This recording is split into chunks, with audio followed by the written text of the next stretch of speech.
Well, hello, hello, citizens of the world. Shaba Shams here. I am so happy to have you again on another episode of Shaba Speaks. But I don't know if you guys have noticed, the name of the show have changed. It's now called Around Our Table Pod Show with Shaba. I am so excited to continue inspiring, empowering, and connecting the citizens of the world to create success and achieve financial freedom.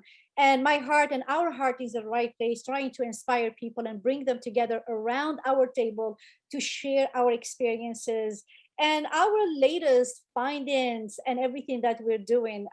So today, my guest is very special. I just met her literally like a few days ago on one of the food Facebook groups. I don't even remember what it's called because I'm part of so many.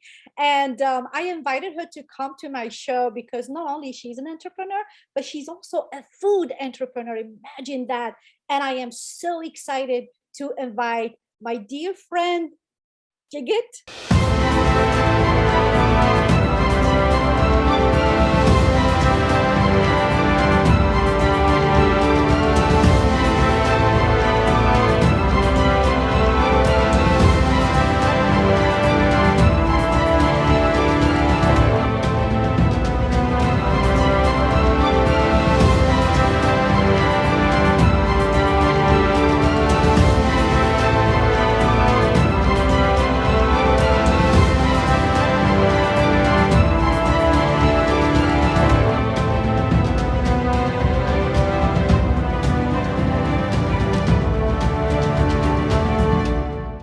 She is one of the few cottage food operators that I got the honor and the fortune to invite on my show. So welcome, welcome on my pod show today.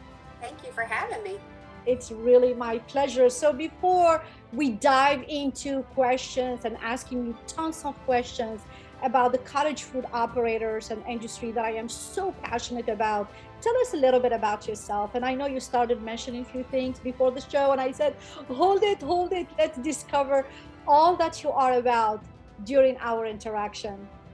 So I grew up in Birmingham, Alabama. My dad owned restaurants, so I grew up in the restaurant business, but I didn't really like the hours because it was, he'd be there sometimes at 4 a.m. and not get home till, 8 p.m. And so I chose not to follow that path when I was younger. And so I went into teaching. So I was a math teacher.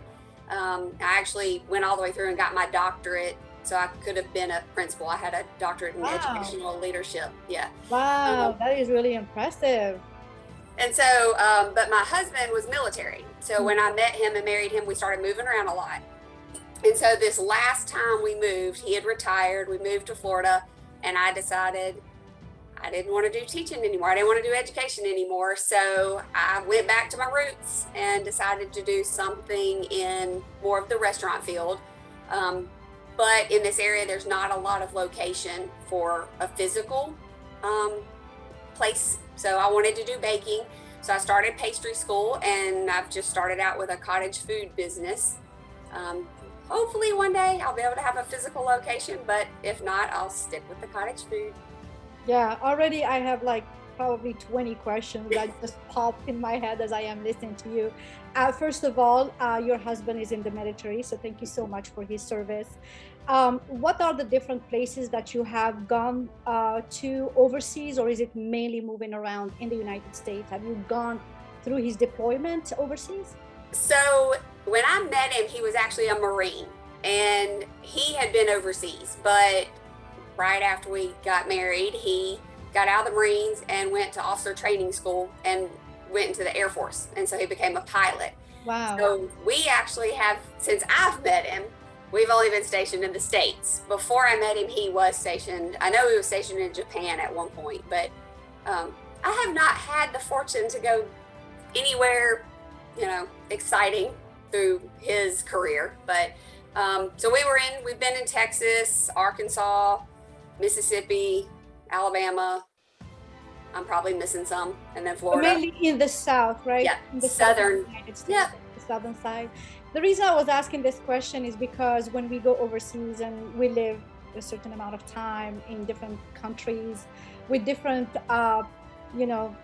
culinary styles and different foods, that really influenced us a lot. But let me come back then to your upbringing in the restaurant industry. So even though you have gone into education, do you think that being part of the food industry and the restaurant industry had impacted you in making the decision today to run a cottage food operation?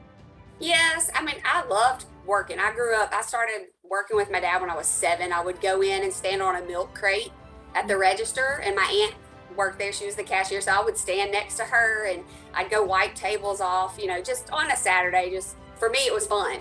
And then I just throughout, even all the way through college, I would work with him.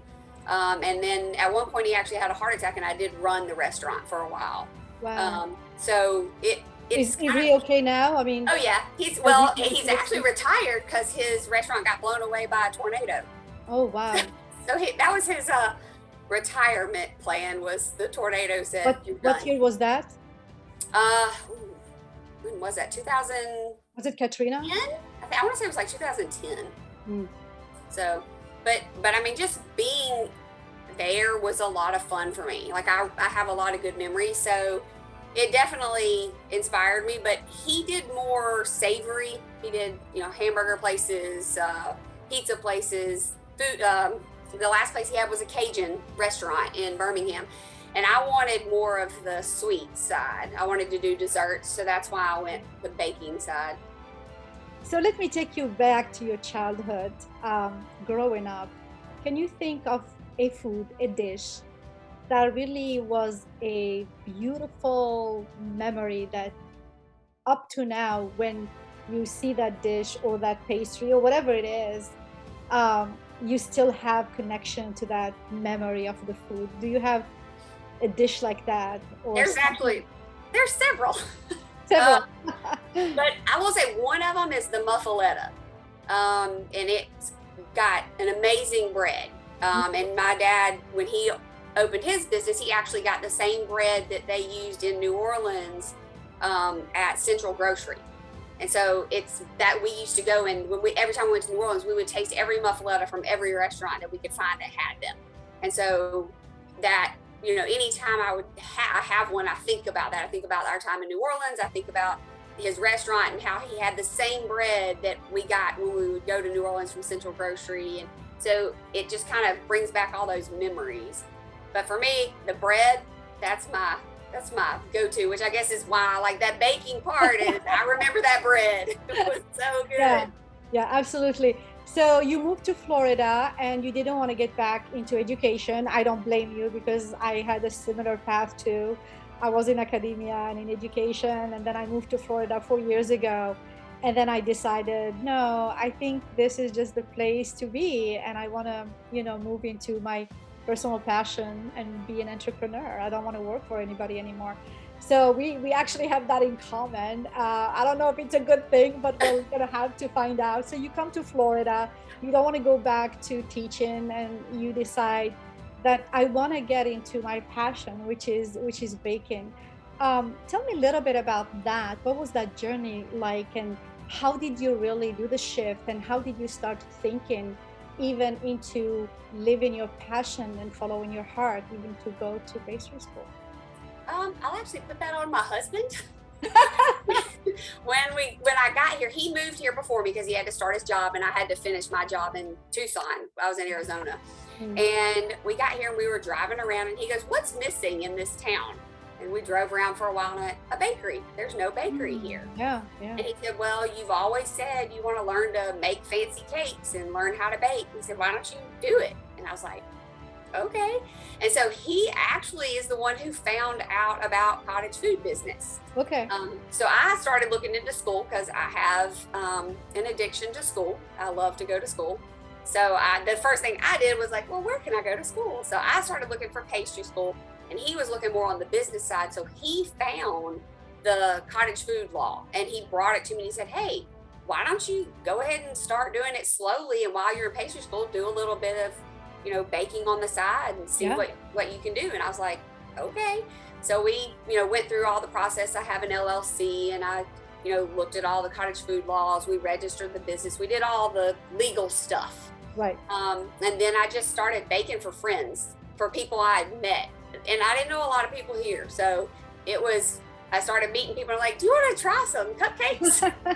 Can you taste these cookies? And so, because for me, it's a lot of it is about what it tastes like. I want it to taste good, not just look good. It needs to look pretty, but I want it to taste good. So my first thing was recipes, figuring out what recipe I was going to use and tweaking them and getting it to something that I liked and that other people liked. So that's kind of how I got into it, was just testing. So. Yeah, and I can see how cottage food industry operations is really helpful in so many ways, because you don't have to invest a huge amount of money to get a brick and mortar until you develop your product, your pricing, and also your customer base. You build a relationship with really zero cost. So let's say I want to start a cottage food operation. I don't have money and I don't know where to start. What would you recommend? Not me, but for the listeners, because since COVID, so many people have turned, well, first of all, many people lost their jobs and many people decided not to go back for reasons or others, right? And there have been a surge in people who actually want to get into the cottage food industry, or they have a passion for food and they don't know what to do with it. Like a lot of people, they don't know what they don't know. So imagine you're talking to these people. What would you recommend them as step 1, step 2, like 3-4 steps to really getting started? Remember, no money, no knowledge of much. Where is the first step they should take into consideration? Well, some market research, like travel around in your area, go to different restaurants, kind of see what's on their menus. What is it that people like in that area? Because depending on where you are, it's going to determine what people are going to want and want to buy. Okay. So, research the foods in the area. What is it that people like? Definitely research the cottage food laws that for your area. So there's state laws, but then there's also county laws. So if you live in a certain county, they might have regulations that the county next to you doesn't. So you'll want to know what you can do in your area, because everywhere is a little different. And then I always say, look at doing an LLC, because that's going to protect you legally to have that limited liability. Insurance, look for insurance. One of the good ones is FLIP. It's actually a food, it's specific to food. It's a food liability insurance. So look at, what insurance you're going to have, because even though you're, going to be running your own business and it's a sole business out of your house, you still want to protect yourself and your house and your family and all of your assets. So look into that. And then once you kind of got that legal part, understood, I guess would be the best way to say it, then, you really need to focus on what is it you want to make, and looking at those recipes and starting to make them and test them, and, make sure that you've got a good base, a good tasting product that people are going to buy. And then it's getting your name out there. And a lot of it will be word of mouth, through people that you get to taste your products, your neighbors, friends, family, and then it'll just grow a lot of times through word of mouth. But then you can do advertising. Facebook's great. I'm not gonna lie, Facebook's an amazing place. They can join groups. There's actually special cottage food groups, probably in each state. There's one for Florida that I'm in. There's actually bakers, yes. For all the bakers. There's lots of great groups on Facebook where you can get ideas, recipes. People share recipes. They share procedures for making certain things, like the big stuffed cookies is one of the big ones. If you don't know how to make them, you can get in a group and they'll help you through it. So join in those groups, and then look for groups in your area. Like we have a Navarre Works group, and you can post what you're selling. So you can advertise in those groups, and you'll have to read the, rules of the group of whether or not it's an advertising group, but, start getting into those groups where you can advertise your product, and that's free. Yeah. The best part, it's free. So let me take you back to when you opened the LLC, and then to get your legal aspect done, did you have to get somebody to come and inspect your kitchen? Did any of that happen? In Florida, no. And in Santa Rosa County, which is where I live, no. But there are states that have two different types of food from home. So there's some states that have cottage food and you don't have to be inspected, but your rules are really strict. Yeah. And then they have like a kitchen, a home-based kitchen, which is a different one. And they're called different things in different states, but that one you do have to be inspected, but it opens up what you're allowed to make. Florida doesn't have that yet. It sounds like they might be going to it. There's some little talk that they're looking at kind of broadening the cottage food industry in Florida. So I'm crossing my fingers. But so there are places that you can have a kitchen that's inspected and you'll have a lot more to do. But in Florida, mainly for me, it was I had to register my business with SunBiz. So in Florida, you register your business with the state. And then I also did a county license. So for me, what does the county license require? You just fill out paperwork and you submit your, for me, I submitted my LLC paperwork and my EIN number. Got it. Okay. The number, basically, so you don't have to use your social security number. Yes. I got an EIN number. Yeah.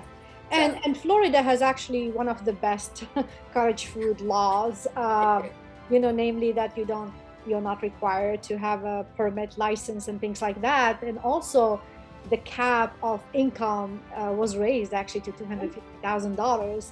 I mean, can you imagine a cottage food operator that operates at that level? It's more than a lot of incomes in the United States that Florida allows people to make up to $250,000 working and kind of baking from your own kitchen, which is amazing. So where do you see yourself taking, so I know you mentioned you want to start a bakery, if I understand it right. So now you kind of are using the cottage food operation, sort of a bridge. Is that what it is? Are you planning still to get a bakery, even though you mentioned that you didn't like the rigid schedule of a restaurant? So how are you going to sneak yourself into a bakery without the, and a bakery might be even more rigid, depends on what you're making, because like where I come from, bakers, they usually work at night hours to have everything ready and out by like 6 a.m. or 7 a.m. So it's even more rigid if you have to work night shift. So tell me a little bit about how you're thinking through that process of opening your own bakery with these little challenges. Well, and in this area, there's some big challenges, and it's financial challenges. There's really not a lot of already built locations for bakeries. We actually do have a bakery that did open recently, and they opened in an old restaurant. So smart, very smart. But like if you want to build in this area, it's just too expensive. So for me right now, what we're doing is I'm going to finish pastry school. At the end of it, I have to do what's called an externship, which is where I have to go work in a bakery. I actually have a few bakeries in mind that I want to work at. I'll have to drive a good distance to get to any of them because there's not any actually like in my area that would fit the criteria. But from there, I think I'll learn how to run a bakery. Like, what does it actually know? What are the hours? Who are your suppliers? How do you manage all the products that you're going to have? How do you choose what products you're going to have for different seasons? Because I know most of the bakeries have, specials that they do at Christmas and Valentine's, and how do you do all that? So I'm thinking once I do that externship, I'll have a better idea of how to run a bakery, because it's completely different than running a restaurant. There's a big difference between the hours and the preparation that you'll have between baking and doing, crawfish etouffee. Big difference. So, once I've learned that, then I'll go forward. I have 2 little kids, so I'm not planning to open that bakery till they're a little older and don't need as much help. Because right now they're 9 and 10. So that's very smart, because you can run your cottage food operation from home, and it's around the life of your kids, because it gives you a lot of freedom while until they get older. What would you say any cottage food operator startup needs to equip their kitchen if they want to start baking? In the baking side. It really depends on what they want to bake. I mean, we have some bakers in this area that all they do is cookies. They do. I have some who do only decorated cookies, and so for that you don't need a lot. Decorating cookies or cookies and decorating cookies? So sugar cookies that are decorated, like that you do. They're very. It's basically artwork on a cookie. And there are some people who that's all they do. They specialize in those cookies, and for that you need a good cookie recipe, a good icing recipe, coloring, some pans, a rolling pin, and your ingredients. So if you do something simple, you don't need a lot. If you're going to broaden and get into cakes and brownies and other types of cookies, then you're going to need to expand a little bit. But I mean, I started out with just what I had in my kitchen already. I didn't buy anything extra to begin. I mean, I had a couple round cake pans. I had, baking pans that I could do cookies on. I had bread pans. In fact, I actually have my grandmother's bread pans that I inherited. So I didn't buy a lot. And then once I got into it and I started going, I want to try to do, cocoa bombs. Then I researched, how do you do that? And then I bought molds to do cocoa bombs and looked up recipes. I make my own marshmallows. I make my own cocoa mix. So it was a lot of it's research, but you can do it on minimum supplies to begin. And where did you start selling first? And I'm guessing you have sales, correct? Yes, I do. I have sold. And what's your best item? My best item? Best seller. I don't know. Personally, I like my layered brownies. So it's a brownie on the bottom and then a layer of, you have a choice. I like the fluffer nutter, which is peanut butter and marshmallow. And I make my own marshmallow. So it's I pipe the marshmallow on top of the brownie and then I cover it with ganache. Yeah. It's really good. I gave my sister one for her birthday and she's like, I could eat one of those every day.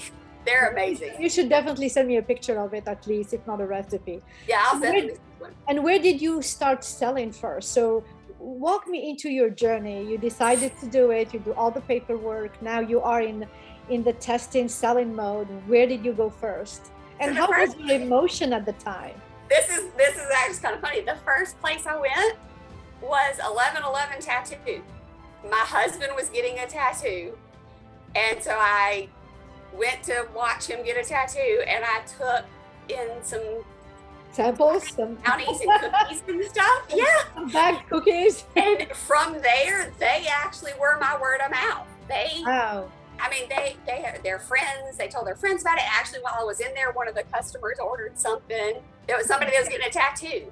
So, I mean, that kind of started it, and then from there it just became word of mouth. I've done some stuff at my kids' school where I've taken some cookies and brownies up for the teachers, and then from there they'll call me and ask me if I can do a cake for them, but it's been word of mouth, a lot of it. Do you sell at farmers markets? I did do farmers markets for a little bit, and I did that until my son started playing baseball. And so I did the farmers market for maybe about 3 or 4 months, I guess. And then my kids came first, so I stopped doing the farmers market so I could go to his baseball games. And I haven't done them again. I will do them again when I have a little bit more time. But with pastry school, I'm just kind of holding off on a lot of the really busy stuff. Because farmers markets, you have to prep a lot to do. Oh, yeah. Yeah. And so how long is your pastry school? So I think I have classes until August, and then I'll do my externship in September. So I think I'll be done, if I'm mapping it out correctly, by December.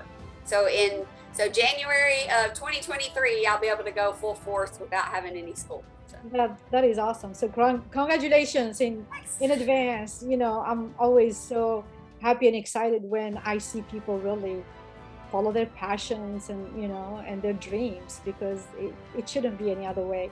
So before we end today's conversation, first of all, I want to thank you again for your time, for coming to my platform and sharing your experience and your journey in becoming a cottage food operators. 2 questions that I want to finish with. The first one is, what are the pros and the cons of being a cottage food operator? So the pros are you set your own schedule. You take That's good. you can take the orders that you know you can do. So I'm real big. If I get a phone call for something I know I cannot do, it's just not something. Like right now is king cake. I haven't developed a good recipe for king cake, so I don't do those. So I have actually given people names of the other bakers who do them. Yeah. So the networking is a pro. That networking where you can reach out to other bakers to help you and they reach out to you to help them is great. The baking world is, I will say, that's similar to education in that everybody's very helpful. Yeah. So the networking is a pro. Again, you're working from home, so if you need to throw in a load of laundry while you're baking, why not? The con is that you do have to redo your kitchen to a point that it's feasible for baking and also being able to do your regular, home cooking. Everyday cooking, yes. And then finding a place to store all your supplies and all your ingredients. So I'm fortunate that the house we bought had this really big, long pantry, and we put cabinets in there and I have all my stuff in there. But if you don't have that, it's figuring out, are you going to take an old bedroom that you're not using or a room you're not using and turn it into, your baking room? Or I have a cookie room. I have a room that I just call it my cookie room because it's where I decorate cookies. Nice. So it's figuring that out. That's a little bit of a con. And then other than that, it's, just kind of the con is working through everything to get that business started. Once you get it started, there's a lot more pros. Yeah. So the initial part's difficult, and then you get into what you love and it gets a little easier. There is another pro that I am actually just thinking about when you talked about a cookie room. The kids love to have cookies around the house, and I'm sure that for them, it's probably a pro just to be able to have the con is the weight. The con's the weight you gain of all the sweets. You know what? The weight, you gain it one way or the other. You either gain it through eating a good cookie or you gain it through French fries and some soda and chips. So at least I'm not gonna feel too bad if the quality of my weights come from something that I enjoy. Yeah. My last question is, what would you tell someone who is really good at, has this passion for food, and I'm really trying to start a movement here where we push more towards building an ecosystem that supports, like the cottage food operators all over the globe, and then get them passionate and also empowered. Like, you have an inspiration and a passion, but sometimes it's not enough. It's like knowing that, oh my God, I can do it. So what would you tell these people who have a passion for food? They're very skillful at what they do. They have like knowledge and expertise when it comes to delicious, ethnic, exotic food from all over, authentic food from the kitchen, but they're so afraid and they aren't sure.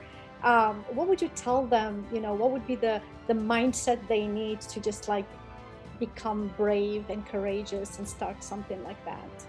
And it's funny because I've actually had a few people who in my groups, they'll post stuff that they do for their family and friends, and I'm like, that's better than what I do. I mean, I'll tell them, like, I wish I was that talented. You should be selling these, And so I would say to get started, they need to get that positive feedback. So make their treats or their goodies or whatever they make and give it to people. Get that feedback and just say, hey, can I, tell me what you think. Is this something you would buy? Because once you start hearing people say, oh my gosh, I would pay $30 for this, and you're thinking, really?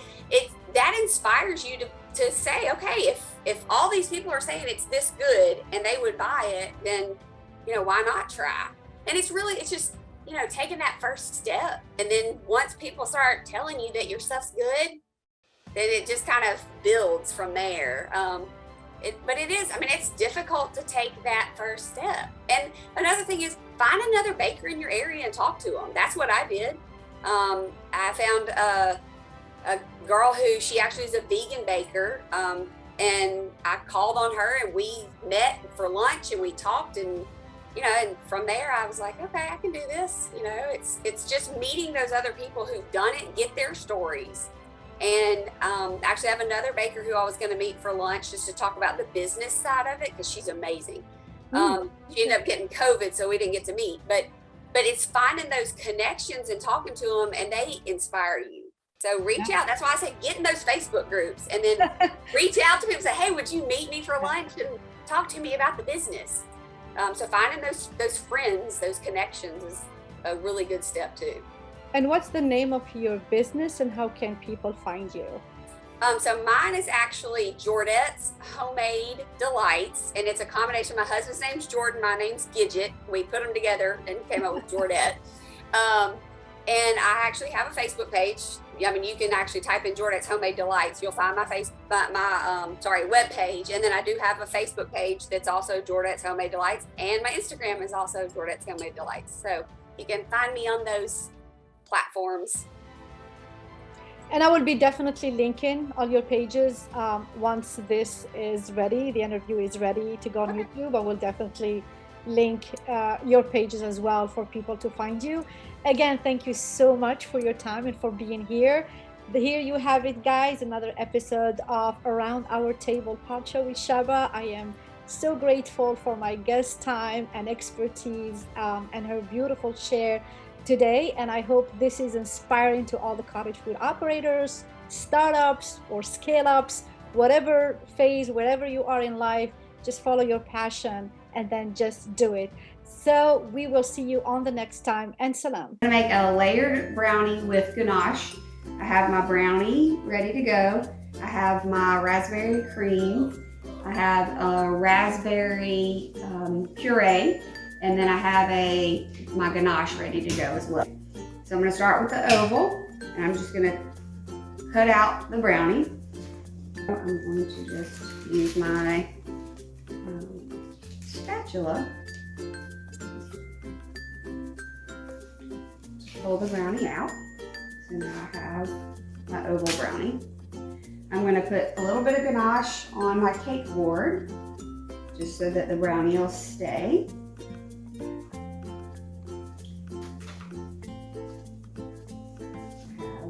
Oval brownie on my cake board, and then I'm going to put the layer of raspberry cream on the brownie, and I just have it on parchment paper. I cut it out with the cookie cutter, and I'm just going to basically take the brownie. I'm going to flip it on top of the cream, and I'm going to use my spatula to lift it up and flip it over. And then I'll just have to adjust it a little bit if I need to. And it doesn't matter if the board gets a little messy, because we can clean that up at the end. Use this to shape it up a little bit. Clean up the edges. I'm gonna flatten the top a little bit. I'm taking a little bit off. It was really thick, so I'm okay with taking a little bit off. Then this is actually going to go into the fridge to set up. While that's setting up, we're gonna do the heart brownie. Same thing, I'm just gonna cut it out. Since I've already kind of cut around, it's actually gonna be a little bit easier. So I'm just gonna pull this away. And of course, you know, the leftover bits can always be eaten. Do you want these things?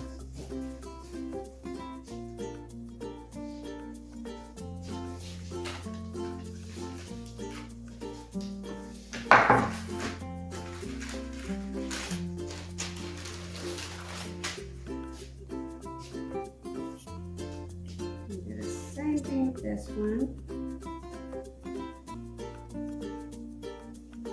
I'll put this one in the fridge to set up. Put this on.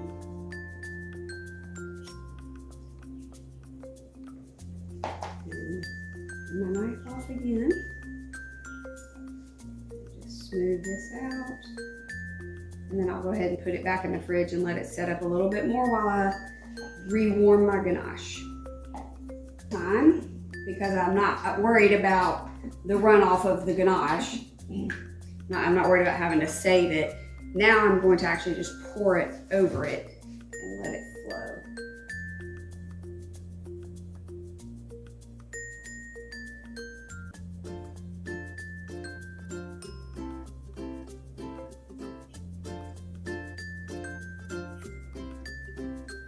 And the goal is to have it coated and run down the whole brownie. Alright, so I let it sit in the refrigerator for about 10 minutes and it's actually firmed up a little bit. And what I did is I just actually felt it underneath what had dripped to see if it was firm enough, and it was. So I'm going to go ahead and do a little decoration. You could melt some white chocolate if you wanted to decorate. I'm just going to use a little bit of the raspberry since I already have it. So I'm just going to do a few little lines. And the reason I'm doing it before I put it on the board is because it's going to drip down and I won't have a mess on the board. So I'll lift it up.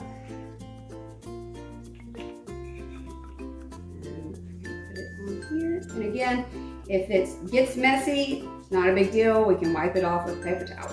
A little chocolate or whatever. I'm actually going to put a couple of raspberries. All right, so I'm going to put it back in the fridge and let it set up. I'm going to put the ganache in the fridge and let it set up, and then I'll do a border. You don't have to. You could actually leave it just like this, and it will be ready to go.